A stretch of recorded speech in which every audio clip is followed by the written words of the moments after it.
Hello guys, we are very warm welcome to our channel BL story teller. और guys, आज मैं आपके साथ म्यूट बॉय के ऑलरेडी एक पार्ट पहले शेयर कर चुकी हूँ, वेंजू भी शेयर कर चुकी हूँ। तो पहले आप म्यूट बॉय का वो पार्ट सुन लीजिए, उसके बाद ही आपको ये वाला पार्ट समझ में आएगा, क्योंकि उसमें जो स्टोरी थी ना वो फास्ट फॉरवर्ड होकर 2 साल आगे बढ़ चुकी थी।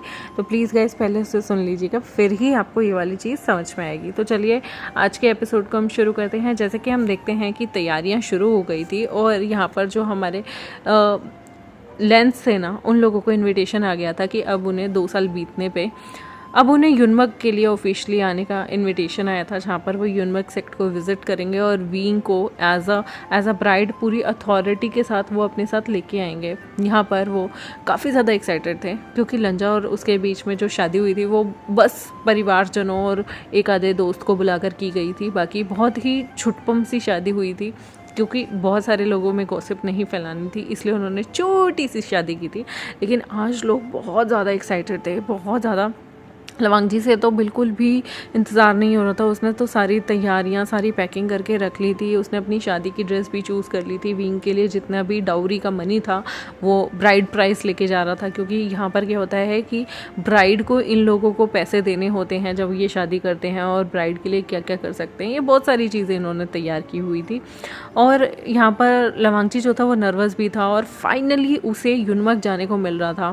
वो जानता था कि वो यीलिंग पेट्रियार्क जो है हमारा विभूषण है, वो देखना चाहता था जब उसने यीलिंग पेट्रियार्क को, जब उसने अपने पैसों से ख़रीदी हुई, जब वो फ्लूट दी थी, तो वो फ्लूट आज भी विंग के पास है या नहीं। वो जेड जो उसने अपना निकाल कर दे दिया था विभूषण को, वो उसके पास है या नहीं। फ़िलहाल as a token of love उसने अभी भी विभूषण का जो टसल थी वो अपने पास रखी हुई थी, जो जिसके ऊपर जेड टोकन लगा हुआ था, जो कि बहुत ही अद्भुत, बहुत ही खूबसूरत था। और यहाँ पर विंग के पास उसके वाला भी था। विंग कभी कभी उसकी आकृति बनाकर उसे भेजा करता था, और यहाँ पर कभी कभी वो खुद का भी स्केच बनाकर कि वो किस तरह से फ्लूट को बजा रहा है लवांग जी को भेजा करता था। 2 साल के जो उनके खत थे ना, लवांग जी ने अपने सीने से चिपका के रखे हुए थे। और उसके बाद फाइनली आज टाइम आ गया था। धीरे धीरे करके सारा सामान को रखवाते हैं। चिंग एंड चुन, मैडम लैन इतनी खुश होती हैं ना, मतलब वो सुपर डुपर एक्साइटेड थी। 2 साल में यहाँ पर यानली की शादी हो चुकी थी, जो कि बहुत ग्रैंड शादी हुई थी, क्योंकि उसकी शादी छोटी मोटी जगह नहीं बल्कि लैनलिंग के जिनसेक्ट में हुई थी। उसके बाद विभूषण और जो हमारा जंगचा थे वो काफ़ी ज़्यादा, जंगचा पहले तो अपनी शीजे के जाने के बाद उन दोनों ही भाइयों का बड़ा, मतलब दोनों ही दोस्तों का बहुत बुरा हाल हो गया था। लेकिन धीरे धीरे वो रिकवर होते हैं, और फाइनली अब विंग भी उस सेट को छोड़ के आ रहा था। तो जंगचा को तो टेंशन हो जाती है, यार इसके बिना मैं रहूँगा कैसे, क्योंकि जिसके साथ अब बचपन से पले बड़े हैं, दोस्ती रही है, साथ उठे हैं, साथ बैठे हैं, अचानक से सारे ही लोग घर के खाली हो जाएँ और कोई कहीं विदा हो जाए, कोई कहीं हो जाए, तो उसे बड़ा डर लग रहा था, घबराहट हो रही थी, क्योंकि उसे अभी तक कोई पार्टनर नहीं मिला था। और यहाँ पर विभूषण जो था वो सुपर डुपर एक्साइटेड, वो भी यहाँ पर अपने सारी चीज़ों की तैयारी कर रहा था। एक एक चीज़ को गिनकर वो रखवा रहा था। अभी तक वो बोल नहीं पाता, क्योंकि जैसे कि राका ने भविष्यवाणी की थी कि उसका सिर्फ जो स्पाउस होगा, सोलमेट होगा, वही उसे बोलना सिखाएगा। तो यहाँ पर वो इस सब चीज़ों को भूल चुका था। इवन उसने अपनी शादी के लिए राका तक को इनवाइट कर दिया था, और राका ने कहा था कि मैं ज़रूर आऊँगा जब तुम लोगों की ऑफिशियल शादी और तुम्हारी विदाई होगी। और राका भी जिस मोरनी डीमन के साथ, यानी कि जिस पीहन डीमन के साथ उसका अफेयर चल रहा था, उसने उससे शादी कर ली थी। क्योंकि राका जो था वो दिखने में छोटा था, लेकिन उसकी उम्र, उसका एक्सपीरियंस, बहुत कुछ बहुत बड़ा था। बस उसकी जो रियल फॉर्म थी वो शॉर्ट फॉर्म थी, बट वो अपने आप को साइज़ में बड़ा, छोटा, हैंडसम सब कुछ कर सकता था। और राका की जो ओरिजिनल ह्यूमन फॉर्म में जब वो आया करता था वो बहुत हैंडसम लगता था। और उसने अपने कल्टीवेशन को और भी लेवल तक पहुंचा दिया था, जहाँ पर वो अपनी वाइफ उस पीहन के साथ बहुत खुश रहता था।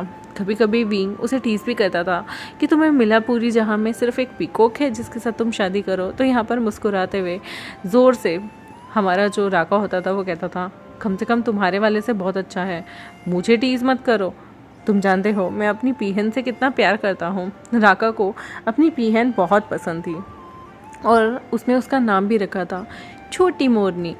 और यहाँ पर ये लोग बहुत ही ज़्यादा एक्साइटेड होते थे, बहुत ही ज़्यादा खुश थे। उसके बाद धीरे धीरे सब जो हैं वो लैंड सेक्ट वाले निकल जाते हैं युनमक की तरफ। पानी से होते हुए ये जब जा रहे होते हैं ना, तो लंजा को वो टाइम याद आता है जब वो 14 साढ़े 14 साल का था और पहली बार यीलिंग पैट्रियार्क से मिलने के लिए यीलिंग चला गया था। और वो यीलिंग पैट्रियार्क से मिला भी था, बस उसे यही नहीं पता था कि ये इंसान जिससे वो मिल के जा रहा है ना, वो यीलिंग पैट्रियार्क है और आगे चलकर उसी इंसान से उसकी शादी हो जाएगी। एक वक्त आएगा जब उसी इंसान के लिए वो रिश्ता लेके आ रहा होगा। और फाइनली आज उसे इतना अच्छा मीठा मीठा महसूस हो रहा था। और जेवजुन कहते हैं, क्या हुआ तुम्हें?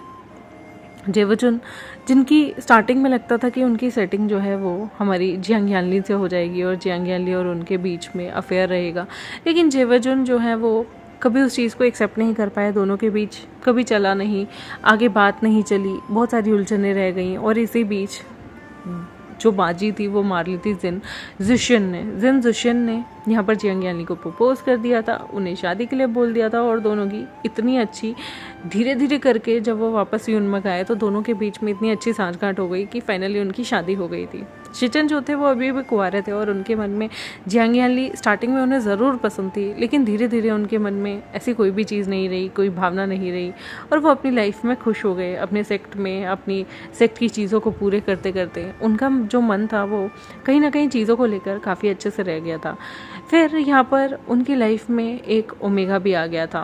उनकी लाइफ में जो ओमेगा आया था वो बहुत ही प्यारा, बहुत ही क्यूट, बहुत ही अच्छा दिखने वाला था और उसका नाम था मोशियांशु को अब वो एक ओमेगा जो कि मोशियांशु नाम का था, उसे वो बहुत पसंद करने लगे थे और मोशियांशु भी उनके लिए कहीं ना कहीं लॉयल था। मोशियांशु यहाँ पर आसरा मांगने आया था, लेकिन धीरे धीरे जेवजुन के काफ़ी ज़्यादा करीब हो गया था। जेवजुन मोशियांशु के साथ काफ़ी खुशी से रहने लगे थे। मोशियांशु को पहले लव उसी का ही एक बीटा भाई था, लेकिन जब उसे बाद में रिवील होता है कि वो इंसान बहुत ही ज़्यादा कपटी है तो मोशियांशु उसे छोड़ देता है और मोशियांशु को अपनाने के लिए जेवजुन आगे हाथ बढ़ा देते हैं। यहाँ पर ये लोग धीरे धीरे करके युनमक पहुँचते हैं। लवांगची की तो दिल की धड़कनें ही तेज़ हो रही थी, उसका मन कर रहा था भाग के जाऊँ लोटस कोव में और यहाँ पर वेवुशन को हक कर लूँ, वेवुशन को बताऊँ कि मैं कितना उसे मिस करता हूँ, मैं कितना उसे चाहता हूँ, मैं कितना उससे प्यार करता हूँ। यहाँ पर उसके उसका पूरा मन ना बहुत ही ज़्यादा खुश था, वो बहुत ही ज़्यादा चीज़ों को लेकर एक्साइटेड था। धीरे धीरे उन सारी गलियों से होते हुए जो हमारा लवांगची था ना, वो फाइनली लोटस कोव पहुंचता है। वो बहुत ज़्यादा सुपर डुपर एक्साइटेड भी था और सीधा लोटस कोव में उसे जिस जगह पे रहने के लिए दिया जाता है ना, वो बार बार देख रहा था यार, अभी तक वेवुशन उसे नहीं दिख रहा। इस बार वेवुशन को फिर से जानबूझकर उसकी मॉम ने बाइंडिंग केबल से उसके रूम में बांध दिया था।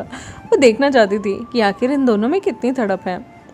2 साल के इंतज़ार के बाद भी वेवुशन यहाँ बार बार अपनी मॉम को कह रहा था मुझे जाने दीजिए, लेकिन उसकी मॉम यहाँ पर बिल्कुल भी इशारों से सीधा बोल देती है नो मैं देखना चाहती हूँ कि तुम्हारा अल्फा तुम्हें ढूंढ पाएगा या नहीं, उसका प्यार सच्चा है या नहीं। यहाँ पर वांगची पूरी जगह इधर उधर देखता रहता है और वो लोग जैसे ही आते हैं पहले उन्हें खाना पीना पूछा जाता है और उसके बाद उन्हें उनके दिए हुए गेस्ट रूम के लिए रवाना कर दिया जाता है।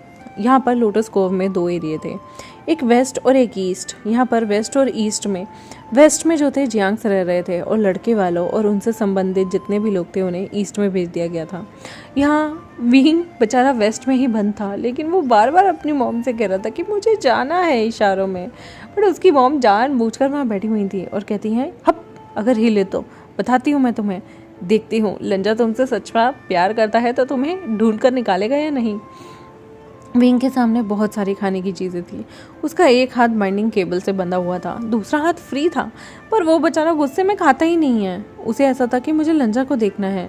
फिर जब 1 घंटा बीत जाता है तो उसके पेट में गुड़गुड़ होने लगती है। फिर बेचारा मजबूरी में चीज़ों को खा रहा होता है कि चलो, उसकी मॉम बहुत ज़िद्दी है और प्रैंक करने में सबसे बड़ी प्रैंकस्टर है। विंग ने शैतानियाँ और सारी चीज़ें अपनी मॉम से ही सीखी हैं क्योंकि उसकी मॉम है ही इतनी शैतान। यहाँ पर वो देख रहा था कि पहली बार कोई बड़ा ऐसा इंसान है जो कि यहाँ पर उन लोगों के साथ मस्ती कर रहा है और वांगची को जानबूझकर विंग से मिलने ही नहीं दे रहा।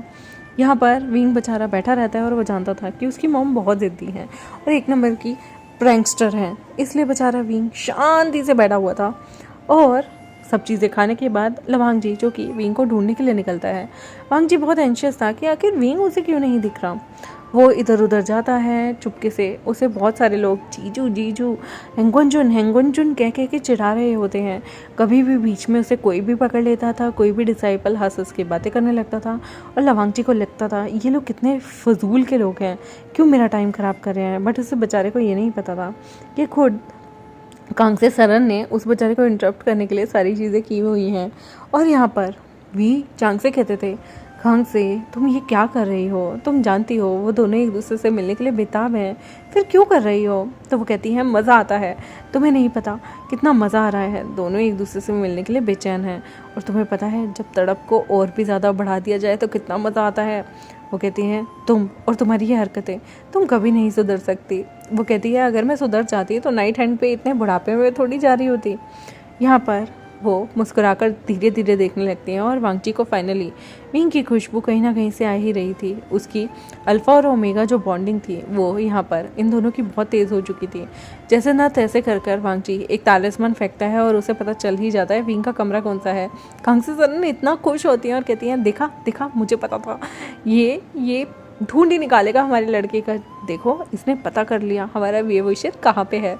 यहाँ पर वो जैसे ही वेवोशन का दरवाज़ा खुलता है वो देखता है कि वेवोशन यहाँ पर अदृश्य केबल यानी कि बाइंडिंग केबल से बंधा हुआ है। यहाँ पर वो विंग जो है उसे देखते ही इमोशनल हो जाता है और भागकर आने वाला होता है, लेकिन वो देखता है कि उसका हाथ बंद है।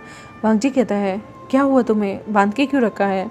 यहाँ पर बेचारा इशारों में उसे बताता है। वांगची ने इस बीच विंग के इशारे पढ़ने के लिए साइन लैंग्वेज सीख ली थी। यहाँ पर वो इशारों में बताता है, फिर उसे याद आता है कि वांगची कुछ चीज़ें समझ नहीं आती, लेकिन वांगची उसे सरप्राइज़ करके इशारों में ही बोलने लगता है। विंग भी हैरान हो जाता है और कहता है तुमने साइन लैंग्वेज सीख ली।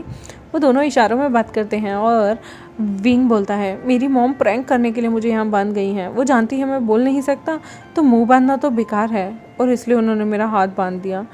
यहाँ पर वांगची मुस्कुराता है और कहता है उसकी सासू माँ बहुत शैतान है, बहुत नोटी है, एकदम विंग की तरह, और सीधा जाकर विंग को एक प्यारी सी टाइट हग कर लेता है।